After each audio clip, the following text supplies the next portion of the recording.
Ang kwintas na ito ay order ni Sir na taga Trece Martires, Cavite. Kahapon ay pinadeliver ko na ito sa GNT Express para makaabot doon sa kanilang lugar.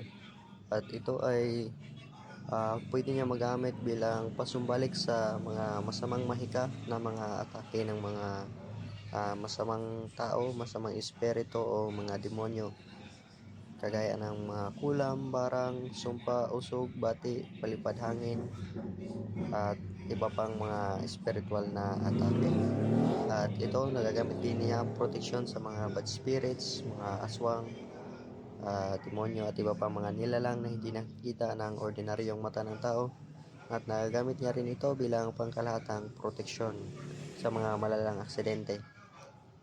Na itong kahoy na ito ay ginawa kong kwintas at ginawa kong nilagyan ko ng mga pampatigas sa gilid-gilid para magamit sa pangmatagalang panahon ang kwintas nito para di agad masira. Iingatan lang, pwede lang madala sa kahit saan mang lugar at pwede lang mabasa ng tubig kapag naliligo at sinamahan ko na rin ang panlagay sa wallet. So, ito papunta sa GNT Express dito sa aming lugar para ipa-deliver itong order ni Sir.